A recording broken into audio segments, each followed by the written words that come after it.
Hi welcome back to my channel. ఈరోజు కథ ప్రేమ యుద్ధం 33వ భాగాన్ని వినేద్దాం. ముందుగా అందరూ కామెంట్లో అడుగుతుంది ఏమంటే తెలుగులో ఆడియో రావట్లేదని. అది మీరు వీడియో చూస్తున్నప్పుడే వీడియో పైన డిస్ప్లేలో సెట్టింగ్ అనే ఆప్షన్ కనిపిస్తుందండి. ఆ సెట్టింగ్స్లోకి వెళ్ళి క్యాప్షన్ అనే ఆప్షన్ ట్యాప్ చేశారంటే అక్కడ తెలుగు లాంగ్వేజ్ ఉంటుంది. అది సెలెక్ట్ చేసుకుంటే మీకు తెలుగులో కంటెంట్ వస్తుంది. Thank you. అక్షత్ మాటకి షాక్ అయి అక్షత్ అంటుంది రాఘవి నా మాటల మీద నా మీద నమ్మకం ఉంటే రావణుడి బిడ్డని తీసుకుని వచ్చి నాకు ఇవ్వు. ఒకవేళ నాకేదన్నా అయితే ఆ బిడ్డని నువ్వే జాగ్రత్తగా చూసుకో అంటాడు అక్షత్. తల్లిని బిడ్డని దూరం చేయడం పాపం అవుతుంది అక్షత్ అంటుంది రాఘవి. పర్వాలేదు, రావణుడు చేసిన ఎన్నో పాపాలకి అదొక విమోచనం అంతే. రాఘవి సహాయం చెయ్యి, ఆ ఒక్క బిడ్డ మీద 1000 మంది అనాథ పిల్లలు బ్రతుకున్నాయి అంటాడు అక్షత్. అక్షత్ గొంతులో స్థిరత్వం ఆమెని ఆలోచింపజేస్తూ ఉంటే సరే నేను తీసుకొని వస్తాను అంటుంది రాఘవి. అక్షత్ సరే అని ఫోన్ పెట్టేసి బాబాయ్ అనుకుంటూ ఫోన్ చేసి బాబాయ్ ఎక్కడున్నారు అంటాడు. అక్షత్ నేను ఇప్పుడే తిరుపతి వచ్చాను, ఇంకో 2 గంటల్లో రావణలంక చేరుకుంటాను అంటాడు కిరీటి తండ్రి. సరే బాబాయ్, నేను కూడా తిరుపతి దగ్గరలోనే ఉన్నా, ఇంకో గంటలో వస్తున్నాను అంటూ జాగ్రత్తలు చెప్పి ఫోన్ పెట్టేస్తాడు. రావణుడు బయటికి వెళ్ళాలి, అతను మండోదరిని వదిలేసి వెళ్తేనే బిడ్డని బయటికి తేవడం కుదురుతుంది, ఎలా అతన్ని ఆపడం ఎలా అనుకుంటూ ఒక 2 ఫోన్లు చేసి పెట్టేసి రావణుడికి ఫోన్ చేస్తాడు. రావణుడికి సంకేత్ర నుంచి ఫోన్ వస్తూ ఉంటే కీతు మండోదరి నన్ను దగ్గరికి రానివ్వట్లేదు, నువ్వు రారా అంటాడు. తను కూడా దగ్గరికి రాలేదు అని గొంతు వినిపిస్తుంది. కర్నల్ అక్షత్ అంటాడు రావణుడు ఆ గొంతు విని. నా గొంతు చాలా బాగా గుర్తుంది రావణా అంటాడు అక్షత్. రావణుడికి కోపం వస్తున్న మండోదరి కేకలు విని ఫోన్ పెట్టేసేవాడు ఆగి. కీతు ఫోన్ నీ దగ్గర ఎలా ఉంది అని అడుగుతాడు. నీ చెల్లెలు మరి కాసేపట్లో చావబోతుంది, నీకు సరిగ్గా అరగంట సమయం ఇస్తున్నాను, ఆ లోపు వస్తే నీ చెల్లి లేదంటే శవం దొరుకుతుంది, అంతే. చట్టానికి నీ 2 చేతులు అప్పచెప్పడానికే సిద్ధంగా ఉండు. నేను మరి కాసేపట్లో రావణ కోట వారసురాలు గంగోత్రి మొగుడుగా నీ ఇంట్లోకి వస్తున్నాను. ఇది కర్నల్ అక్షత్ మాట, గుర్తుపెట్టుకో అంటూ ఫోన్ పెట్టేస్తాడు. వాడిక్కడికి వచ్చాడు అంటూ రహస్య గదికి వెళ్ళి అక్కడ గంగోత్రి కనపడకపోవడం చూసి గుహలో ఉన్న దారి ద్వారం తెరిచి ఉండడం చూసి గంగోత్రి కోసం అటుగా వెళ్తాడు. మందాకిని సబాస్ అక్షత్, రావణుడి బలహీనతల మీద ఒకేసారి వేటు వేశావు అనుకుంటూ మండోదరి చేతిని పట్టుకుని కిందికి లాగుతుంది. ఆమె అలా లాగేసరికి మండోదరి గావు కేక పెడుతూ కింద పడుతుంది. భైరవ షాక్ అయి మందాకిని వైపే చూస్తాడు. కింద పడి మెలికలు తిరుగుతున్న మండోదరిని చూసి ఆమె పొట్ట మీద కాలు పెట్టి తొక్కేస్తుంది మందాకిని. ఆమె అలా చేయగానే మండోదరికి నొప్పులు ఎక్కువై కీసుమంటూ ఏడుస్తూ బయటికి వచ్చేస్తుంది ఆడపిల్ల. ఆ పాప అరుపులకి భైరవ ఉలిక్కిపడి అక్కడక్కడ రక్తం అంటుకునున్న పాపని అరిచేతిలో పెట్టి లేపడానికి చేతులు చాచి వంగుతున్న మందాకిని వైపు చూసి ఆమెను వెనక్కి నెట్టి పాపని చేతిలోకి తీసుకుంటాడు భైరవ చేతికి వెళ్ళిన పాప అంతసేపు ఏడుస్తున్నది ఏడుపాపి కాళ్ళు చేతులు ఆడిస్తుంది. పాపని చేతిలోకి తీసుకోగానే భైరవాకి ఒళ్ళంతా కంపిస్తూ చేతిలో వణుకు హృదయంలో వణుకు వచ్చి పాపని ఆప్యాయంగా చూస్తూ ఉంటాడు. మండోదరి అలుపులు విని పైకి పరిగెత్తుకుని వచ్చిన రాఘవి పాపని ఎత్తుకుని ఉలుకు పలుకు లేకుండా అన్నను చూసి అన్నయ్య ఏమైంది అంటూ దగ్గరికెళ్ళి భైరవాని పట్టుకుని కదుపుతుంది. భైరవ రాఘవి కదుపులకి తేరుకుని రాఘవి పాపని తీసుకుని వెళ్ళరా అంటూ పాపని రాఘవికిస్తాడు. అక్షత్ పాపని తీసుకొని రమ్మనడం, మందాకిని పాపని చంపాలి అనుకోవడం చూసి పాపని తీసుకుని బయటికి పరిగెడుతుంది రాఘవి. భైరవ పాపని ఎత్తుకుని ఉండడం చూసి అతని మీదకి వెళ్తున్న మందాకిని కాళ్ళు పట్టుకుని నానమ్మ గారు ఎందుకు నా బిడ్డని చంపాలనుకుంటున్నారు అంటూ మందాకిని చూస్తుంది మండోదరి. బిడ్డని చంపడం కాదు, నీ బిడ్డల్ని చంపడం అంటూ మండోదరిని కాలుతో తన్ని ఆ రావణుడి కాపలా లేకుంటే ఈ పాటికి ఇది కూడా రక్తపు ముద్దగా చచ్చేది అంటూ రేయ్ చూస్తున్నారేంట్రా, పారిపోతున్న దాన్ని పట్టుకోండి అంటుంది మందాకిని అరుపులు తన చెవిని చేరుతున్న నొప్పి భరించలేక తనకి తెలిసిన దాని ప్రకారం తక్కువ మొత్తాదులో 3 నిద్ర మాత్రలు వేసుకుని పడుకున్న సంకీర్తన ఎంత ప్రయత్నం చేసినా నిద్ర లేవలేక కదులుతూ ఉంటుంది. ఇటు లోపలికి వెళ్ళిన గంగోత్రి పిల్లను చూసి షాక్ అయి రైలు పట్టాలని వేసిన రాళ్ళు కాళ్ళకి తగులుతున్న భావన కలుగుతూ ఉంటే ఆ దారి గుండా పరిగెడుతూ వెలుతురు కనిపించిన దారి వెంట వెళ్ళి అప్పుడే చీకట్లు పడుతున్న సాయంత్రం వెలుగులో దారిలో వస్తున్న కారుకి అడ్డుగా వెళ్ళి చేతులు చాచి కారు ఆపడానికి అడ్డుగా వెళ్తుంది. ఏవండి గంగోత్రి అంటుంది ఈ కిరీటి తల్లి. ఆమె మాటకి ముందుకు చూసిన ఆయన కారు బ్రేక్ వేసి గబగబా కారు దిగి గంగా అంటూ వెళ్ళి ఆమెని గుండెకి హత్తుకుంటాడు. మావయ్య అంటూ రొప్పుతూ మావయ్య కొందరు పిల్లల్ని మూటలు కడుతున్నారు అంటూ వగిలిస్తూ పొడి పొడిగా చెప్తుంది గంగోత్రి. గంగోత్రి, ఏమైంది, ఎందుకు ఆయాసం అంటూ దగ్గరికి వస్తుంది కిరీటి తల్లి. వారికి సమాధానం చెప్పబోతుండగా గంగోత్రి, నువ్వేంటి ఇక్కడ అంటూ వస్తాడు వాసు. అన్నయ్య, పిల్లలు అంటూ భయంగా చెప్తుంది గంగోత్రి. గంగోత్రి ఏం చెప్తుందో అర్థమై, నువ్వు అక్కడికి వెళ్ళావా అంటూ కిరీటి తండ్రిని చూసి, మావయ్య గారు, ఆ రిక్షాలో నాన్న ఉన్నాడు, జాగ్రత్తగా చూసుకోండి అంటూ గంగోత్రి, నీకు లోపలికి వెళ్ళడానికి దారి తెలుసా అంటాడు. గంగోత్రి, తెలుసు, నువ్వు నాతో రా అంటూ వాసు చేతిని పట్టుకుని తనొచ్చిన దారిలో పరుగులు పెడుతుంది. అదే దారి గుండా బయటకు వచ్చిన రావణుడు గంగోత్రి అని పెద్దగా కేక వేసి పిలుస్తాడు. అతని పిలుపుకి సాయంత్రం చీకట్లో గూడిని చేరుతున్న పక్షులు సైతం భయపడి ఒక్కసారిగా పారిపోతాయి. గంగోత్రి, వాసు, కిరీటి తల్లిదండ్రులు భయంగా రావణుడి గొంతు వినిపించిన వైపే చూస్తారు. రావణుడు రోడ్డు వెంట రావడం చూసి గంగోత్రి వాసుని తీసుకుని వెళ్ళి దాక్కుంటే కిరీటి తండ్రి వాసు తండ్రిని ఎత్తుకుని అక్కడ చెట్టు చాటుకి వెళ్ళి భార్యని దాక్కోమని సైగ చేస్తాడు. ఎటు నుంచి చూసినా కనిపిస్తున్న రావణ కోటని చూసి షాక్. గంగోత్రి ఇంత పెద్ద కోటకి రానినా అనుకుని తన ఇంట్లో కింద కూర్చుని భోజనం చేసే గంగోత్రిని తలుచుకుని బాధపడుతుంది కిరీటి తల్లి. రైలు కూత మళ్ళీ వినిపిస్తుంటే కోటకి వచ్చిపోయే రైలు ఒకటే కదా, మరొకటి ఎక్కడిది అంటూ లోకో పైలట్ బట్టల్లో ఉన్న అక్షత్ వైపు చూసి షాక్ అయి గంగోత్రిని పక్కకి వెళ్ళి దాక్కుంటాడు వాసు. అప్పుడే వస్తున్న రైలుని చూసి మళ్ళొచ్చావేంటి అంటూ ప్రశ్నిస్తాడు రావణ మనిషి. అతని కాళ్ళ దగ్గర ఒంగోని పొట్టకి గన్ గురిపెట్టిన అక్షత్ వైపు కళ్ళు మాత్రమే దించి చూసి, ఇక్కడ ప్రమాదం ఉందని భైరవేంద్ర సార్ చెప్పాడు, అందుకే పిల్లలందరినీ ఒకేసారి తీసుకుని వెళ్ళమని చెప్పాడు. చనిపోయిన 2 పిల్లల్ని కూడా కలిపి అందరినీ రైలు ఎక్కించి ఎవరికి అనుమానం రాకుండా అందరినీ ఇక్కడే ఉండమని రావణుడు ఆజ్ఞ అంటాడు లోకో పైలట్. మందాకిని సమయం నుంచి రైలు నడిపేది ఒక్కడే కాబట్టి అతని మాటలు నమ్మి పిల్లలందరినీ రైలు ఎక్కిస్తారు వాళ్ళు. అరగంట తర్వాత తిరిగి వెళ్తున్న రైలు నుంచి కిందికి దూకిన అక్షత్ వైపు చూసి, కర్నల్ అక్షత్ అంటాడు రావణుడు. అక్షత్ వేరే వైపు నుంచి కోటలోకి వెళ్లడం చూసి అడవిలో గంభీరంగా అడుగులు వేసే సింహంలా రావణ లంక దారి వెంట నడుస్తూ దారిలో అడ్డుగా ఉన్న కారు వైపు దాని నెంబర్ చూసి వెళ్తూ ఉంటాడు. రావణుడు వస్తున్న దారికి వేరే వైపుగా పాపని ఎత్తుకుని వెళ్తున్న రాఘవి, ఆమె వెనక పడుతున్న మందాకిని మనుషులు కనిపిస్తుంటే కోటలోకి అడుగులు వేసేవాడి అడుగులు కోట నుంచి బయటకి ఉన్న రక్తపు దార మీద నిలిచి మండోదరి అనుకుంటాడు. భైరవ చేతిలో ఉన్న మండోదరిని చూసి, నీకు వేరే దారి తెలిస్తే చెప్పు మండోదరి అంటూ కనిపిస్తున్న దారిలోకి పరిగెడతాడు భైరవ. నాకు ఇక్కడ నాగది తప్ప ఇంకేమీ తెలియదు అంటూ కళ్ళు మూస్తూ తెరుస్తూ ఉంటుంది మండోదరి. ఆమె అవస్థని చూసి, తప్పు చేశానేమో అనిపిస్తుంది మండోదరి అంటాడు. అన్నయ్య, ఒక్క నిమిషం నన్ను దించు అంటుంది మండోదరి. మండోదరి మాటకి ఆమెను దించి, ఏమైందిరా అంటాడు భైరవ కంగారుగా. మండోదరి భైరవ 2 అరచేతులను తీసుకుని తన ముఖం మీద కప్పుకొని ముద్దు పెట్టుకుని, అన్నయ్య, నా బిడ్డని నీ బిడ్డగా పెంచుతావా అని అడుగుతుంది మండోదరి. మండోదరి మాటకి ఆమె వైపు చూసి హా అని తలూపుతాడు. తల ఊపడం కాదన్నయ్య, అనాథ పిల్లల రక్షణ కోసం ఇంత దూరం వచ్చిన వాడివి, నీ చెల్లి కూతురు అనుకుని నా బిడ్డను కాపాడు అంటూ అతని చేతులు వదిలేసి అక్కడే పడిపోతుంది మండోదరి. మండోదరి అలా పడడం, రావణ మనుషులు రావడం చూసి చనిపోయిన మండోదరిని ఎలానో రక్షించలేను, బ్రతుకున్న పాపనైనా అక్షత్కి అప్పచెప్పాలి అనుకుంటూ మండోదరి నుదుటిన ముద్దు పెట్టి బాధగా అక్కడి నుంచి వెళ్తాడు. అన్నయ్య, రైల్లో పిల్లలు అంటుంది గంగోత్రి రైలు వెంట పరిగెడుతూ. గంగోత్రి, ఆగు అంటూ ఆమె చేతిని పట్టుకుని ఆపి, గంగోత్రి, వాళ్ళని తీసుకుని వెళ్తుంది నా మనుషులే, మనం ముందు మావయ్య వాళ్ళ దగ్గరికి వెళ్దాం, రావణుడు కంట పడితే వాళ్ళకి ప్రమాదం అంటాడు. ఇంతసేపు పిల్లల ధ్యాసలో ఉన్న గంగోత్రి, మావయ్య మావయ్య అంటూ అక్కడి నుంచి రోడ్డు మీదకి పరిగెత్తుకుంటూ వెళ్ళి, వాసు అన్నయ్య, రావణుడి భార్యని అమ్మమ్మ చంపేస్తుంది, నువ్వు మావయ్య దగ్గరికి వెళ్ళు, నేను వస్తాను అంటూ అక్కడి నుంచి పరుగులు పెడుతూ కోటలోకి వెళ్తుంది.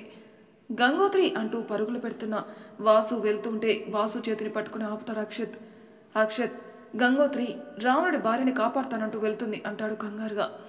వాసు, పిల్లని తీసుకుని వెళ్తున్నవాడు రావణుడికి చెప్తానని ఫోన్ చేస్తుంటే వాడిని చంపేశాను, నా అభిమాని ఒకతను లోకో పైలట్ ఉంటే రమ్మని ఫోన్ చేశాను, పిల్లల్ని జాగ్రత్తగా వైజాగ్ చేర్చు, నీ చెల్లిని భర్తగా నేను కాపాడుకుంటాను అంటూ అక్కడి నుంచి వెళ్తాడు. వాసుకి తండ్రి గుర్తుకు వచ్చి మొత్తం సందిగ్ధంలా ఉన్న వయస్సు మల్లుతున్న తండ్రి కంటే పసిపిల్లల ముఖ్యమని వారి కోసం పరుగులు పెడతాడు. కోటలోకి వెళ్ళిన రావణుడు తనని చూసి భయపడుతున్న పతివారిని సోఫాలో రక్తపు చేతులి మోకాల మీద పెట్టి కూర్చున్న మందాకిని చూసి మొదట సంకీర్తన గదిగెళ్తాడు. నిద్రలో ఉన్న ఆమెను చూసి కీతులే అంటూ చెంపలు తట్టి పిలుస్తాడు. కీర్తన ఎంత ప్రయత్నించినా కళ్ళు తెరవలేకపోవడం చూసి ఆమెను స్నానాల గదికి తీసుకెళ్లి షవర్ కింద నిల్చోబెట్టి బయటకొస్తాడు. లోపలికి వస్తున్న గంగోత్రికి ఇద్దరు పనివాళ్లు మందాకిని చేసిన పనికి భయంగా చెప్పుకోవడం చూసి అడుగులు నిదానంగా వేస్తూ రావణకోట ముందు తన తండ్రిని చివరిసారి తన పెదనాన్న పడుకోబెట్టిన స్థానంలోనే నిల్చునుంటుంది. రావణుడు స్నానాల గదిలోని చెల్లిని వదిలిపెట్టి మండోదరి రక్తం చిమ్మిన నేలను చూస్తూ తమ గదిలోకి వెళ్తాడు. అక్కడొస్తున్న నీచు వాసన అతనికి ముక్కును తాకుతుంటే తనని తీసుకుని వచ్చిన రోజు నుంచి ఈ రోజు పొద్దున మండోదరితో గడిపిన క్షణాలు కూడా గుర్తు చేసుకుంటాడు. తను ఉన్న చోట నుంచే తన చుట్టూ జరిగే వాటిని క్షుణ్ణంగా వినగలడం, గమనించగలడం రావణుడి దగ్గర ఉన్న నైపుణ్యాలు. కానీ చిన్నతనం నుంచి సంకీర్తన దగ్గర, ఈ 4 సంవత్సరాల నుండి మండోదరి దగ్గర తన మెదడు పనిచేయదు. ఆ విషయం రావణ కోటలో మందాకినికి కోట దాటితే కర్నల్కి మాత్రమే తెలుసు. నా వారసురాల్ని తీసుకుని వెళ్ళింది భైరవా. అతని ఉనికి నా గదిలో 2 సార్లు, ఊరి కింద ఒక్కసారి నేను గమనించాను. బిడ్డని రాఘవి తీసుకుని వెళ్ళింది. వెనక నా మనుషులు కాకుండా మందాకిని మనుషులు పడ్డారు. అంటే నా బిడ్డ కోటని దాటడానికి కారణం మందాకిని. కీతు వేసుకున్న నిద్ర మాత్రం మత్తుగా ఉంటే నేను షవర్ కింద పెట్టినప్పుడు చల్లని నీళ్ళకి స్పర్శ తెలియాలి. కానీ తను ఇంకా స్పృహలోకి రాలేదంటే మందాకిని కీతుని నిద్రపిచ్చింది అంటూ నిన్న మండోదరి తాగిన జ్యూస్ గ్లాసులో ఉన్న కొద్దిగా జ్యూస్ పాడైపోయి పులిసిపోవడం చూసి 3వ నెలలో ఇచ్చే మందు బిడ్డ పుట్టే ముందు ఇచ్చింది అనుకుంటూ గది నిండా ఉన్న మండోదరి రక్తం చూసి అరిచేతిలోకి తీసుకుని, నన్ను వదిలేస్తావా అని ప్రతిరోజు పాఠంలో అప్పచెప్పేదానివి కదే, ఇప్పుడు నువ్వు నన్ను వదిలేసి వెళ్దామని అనుకున్నావా అంటూ ముఖం మొత్తం వికృతంగా పూసుకుంటాడు రావణుడు. ట్యాంక్ నీళ్లు మీద పడేసరికి స్పృహలోకి కొద్దిగా వచ్చిన సంకీర్తన తడి బట్టలు విప్పి పొడి బట్టలు తొడిగి రావణుడి గదికి వెళ్ళి కాళ్ళకి తగులుతున్న రక్తం, వికృతంగా ఉన్న రావణుడి రూపం చూసి చుట్టూ చూసిన ఆమెకి మండోదరి జాడ దొరకక మండు అనుకుంటూ గుమ్మం దగ్గర కూలబడుతుంది. రావణ కోట ముందు తన తండ్రిని చివరిసారి తన పెదనాన్న పడుకోబెట్టిన స్థానంలో నిల్చునుంటుంది గంగోత్రి. మండోదరి కూతురు రక్తంతో తడిచిన రక్తంతో ఉన్న చేతిని చూస్తూ లోపలికెళ్లిన రావణ్ణి చూస్తున్న మందాకినికి కంట అధిపతి చనిపోయిన రోజు మురుగేష్ భార్య వచ్చినట్టే వస్తున్న మనవరాలను చూసి లేచి నిల్చునుంటుంది. కిరీటి తల్లిదండ్రులు భయంగా వచ్చి ఆమె పక్కన నిల్చుంటారు. కిరీటి తండ్రికి మందాకిని విశ్వరూపం తెలుసు. కానీ కిరీటి తల్లికి తెలియదు. ఆమె రక్తంతో వస్తున్న మందాకిని చూసి గంగోత్రి చేయి పెట్టి వెనక్కి లాగి తన వెనకాల నిల్చోబెట్టుకుంటుంది. గంగోత్రి వచ్చిందని కోటకి వస్తున్న అక్షత్ కాళ్ళకి తుప్పరులో పడిన మండోదరి కనిపిస్తుంది. మండోదరిని చూడగానే అక్షత్ తప్పు చేసిన భావన కలిగి ఒక్కసారిగా ఉన్న చోటే కూలిపోతాడు. తను వచ్చిన మొదటి రోజు నుంచి ఈ రోజు వరకు రావణుడి నేరాలు తగ్గాయి. అతను ఊరు దాటిస్తున్న పిల్లల సంఖ్య తగ్గింది. కానీ మందాకిని మేకవనిన తనం ఆ అమాయకుల మీద అని మరోసారి రుజువైంది. కర్నల్ అక్షత్గా ఈ చేతితో 100 శత్రు దేశపు సైనికుల్ని చంపినప్పుడు విజయానికి 1000 రెట్ల బాధని నిన్ను చూస్తే కలుగుతుంది మండోదరి అంటూ తన కాళ్ళు పట్టుకుని ఏడుస్తుంటాడు అక్షత్. ఇక్కడ ఎందుకు ఏడుస్తున్నావు కీతు అంటాడు రావణుడు. రావణుడి మాటకి కోపం వచ్చిన సంకీర్తన లేచి అతని చెంప పగలు కొడుతుంది.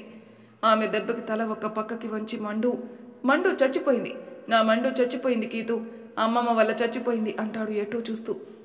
అమ్మమ్మనా అనగానే కోపం వచ్చి రావణుడి ఇంకో చెంప మీద కొడుతుంది సంకీర్తన ఏడుస్తున్న సంకీర్తనాన్ని దగ్గరికి తీసుకోవాలని దగ్గరికి వెళ్తుంటే, ముట్టుకోకు, నువ్వు ముట్టుకుంటే ఇక్కడికిక్కడికే చచ్చిపోతాను అంటూ దూరం జరుగుతుంది.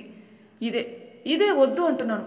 మీ ఏడుపులు ఇక్కడ పురుగు తిరిగేలా చేసి మీ నుంచి కళ్ళు తిప్పకుండా చేస్తాయి అంటూ సంకీర్తనని హత్తుకుని తన ఎదురుగా మండోదరి పొట్ట మీద ముద్దు పెడుతున్న తనని చూసి సిగ్గుపడుతున్న మండోదరి కనిపిస్తుంటే సంకీర్తనని వదిలి మండోదరి ఫోటోలో సిగ్గుపడుతూ రెప్పలు వాల్చిన ఆమె కళ్ళ మీద ముద్దు పెట్టి పొట్ట మీద ముద్దు పెట్టి 2 నిమిషాలు కళ్ళు మూసుకొని తెరిచిన తనకి తెగిపోయి మంచం మీద వేలాడుతున్న మండోదరి తాలి కనిపిస్తుంటే, నువ్వు వెళ్ళి పడుకోరా కీతు, నీ మేనకొడలికి కాబోయే అమ్మ వస్తే మండోదరిలా చూసుకోవాలి కదా అంటూ బయటికెళ్తాడు.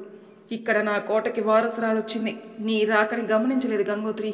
ఎంత బాగున్నావో, పోలికలు మీ అమ్మవైనా నీలో మీ నాన్న పెదనాన్న కూడా సగం ఉన్నారు అంటూ నవ్వుతూ చూసి, ఇదిగో రక్తం, ఆ రోజు నీ బొడ్డు తాడు తెంచిన వాడి రక్తం, నిన్ను కన్నవాడిని చంపిన రక్తం, కోటలో బ్రతకాల్సిన నిన్ను పారిపోయేలా చేసుకున్నోడి ప్రాణమైన వారి రక్తం అంటూ పైశాచికత్వంగా నవ్వుతూ గంగోత్రికి చూయిస్తుంది మందాకిని. ఆమె వికృతానికి భయం వేస్తుంటే, గంగోత్రి రా వెళ్దాం అంటుంది కిరీటి తల్లి. రావాలా? ఎక్కడికి? ఎవరు? తను ఈ కోటకి వారసురాలు, రావణ కోటకి వారసురాలు. కిరీటి తండ్రిని చూసి, నా వారసురాల్ని కాపాడినందుకు నీకు ఏం కావాలో అడుగు అంటుంది పొగురుగా. 80 ఏళ్ల వయసులో నిటారైన రూపం, ముఖంలో రాజదర్పం కొట్టొచ్చినట్టు కనిపిస్తున్న ఆమెలో రాణి పౌరుషం, పొగరు వయసుతో పాటు పెరిగిందని తెలుస్తుంటే ఆమెని అసహ్యంగా చూస్తూ ముఖం పక్కకు తిప్పుకుంటారు కిరీటి తండ్రి. అతని అసహ్యాన్ని చూసి నవ్వుకుంటూ, రే, రావణకోట వారసురాలొచ్చింది. ఆమెకి కాబోయేవాడు కర్నల్ అక్షత్. వచ్చే వరకు మన దగ్గర భద్రంగా ఉంచి రావణకోటకి వారసులు వచ్చేలా చేద్దాం అంటూ గట్టిగా నవ్వుతుంది. కర్నల్ అక్షత్ పేరు వినగానే ఎవరో వారి చుట్టాలే అనుకుని నిశ్శబ్దంగా ఉంటుంది గంగోత్రి. రక్తపు ఒళ్ళతో మెట్లు దిగుతున్న కర్నల్ అక్షత్ అనుకుంటూ గంగోత్రి వైపే చూస్తాడు. రా గంగోత్రి, నీ కోటలోకి రా అంటూ చేతిని పట్టుకుంటుంది మందాకిని. మందాకిని తాకిన చేతిని సర్రన వెనక్కిలాగి పొగరుగా ఏదో సాధించారన్న గర్వంతో తన్ని తాకిన మందాకిని చేతులు విదిలించి ఆమె చెంప మీద లాగిపెట్టి కొడుతుంది గంగోత్రి. గంగోత్రి చేతి దెబ్బకి కింద పడ్డ మందాకిని నేరుగా వచ్చి గంగోత్రి కాళ్ళ దగ్గర మలుచుకుని పడుతుంది. అది చూసిన అందరూ షాక్ అవుతారు. మందాకిని మనవరాలు కొట్టిన చెంప సురుక్కుమంటుంటే తలెత్తి ఆమెనే చూస్తుంది. రావణుడు రాక్షసుడైతే అతనికి అన్ని విలువిద్యలు నేర్పింది నువ్వెవరు? నీ తోడు లేకుండా రావణుడు చేసిన ఒక తప్పు చూయించు అంటుంది గంగోత్రి. గంగోత్రి మాటకి తన జోబులో ఉన్న తుపాకీ తీసి తన ఎదురుగా నిల్చున్న 10 మంది మనుషుల్ని రావణుడు నవ్వుతూ చూసి వరుస పెట్టి 10 మందిని కాల్చి పొగ వస్తున్న తుపాకీ గొట్టాన్ని నోటుతో ఊదుతూ మందాకిని చూస్తాడు. తుపాకీ గుండు శబ్దానికి మొదటిసారి రావణుడిలో వికృతం నేరుగా చూస్తుంది గంగోత్రి.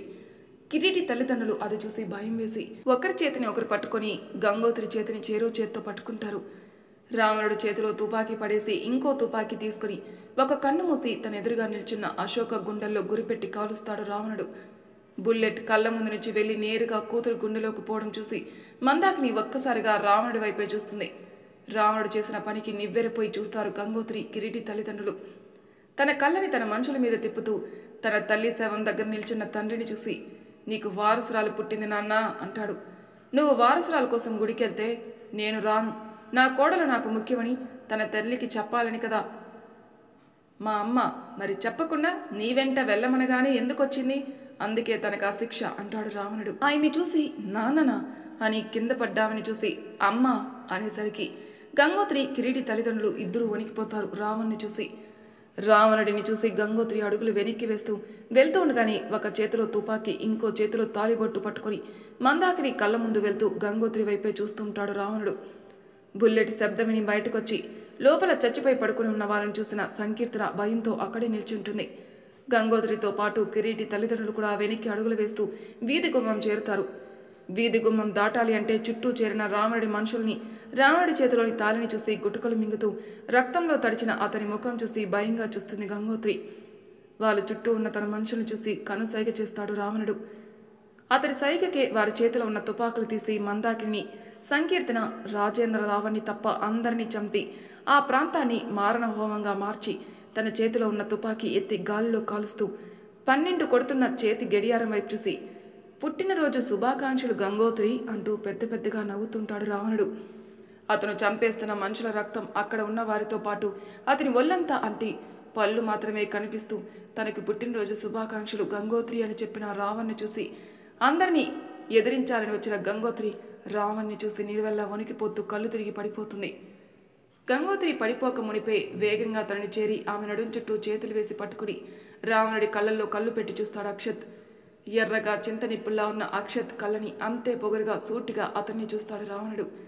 2 సింహాలు ఎదురుగా నిల్చున్నట్టు అనిపిస్తుంటే అక్షత్ అంటాడు కిరీటి తండ్రి. అమ్మకి తిరుపతి దర్శనానికి వచ్చానని చెప్పాను బాబాయ్, రేపు ఉదయంలోపు వెళ్దాం అంటాడు అక్షత్.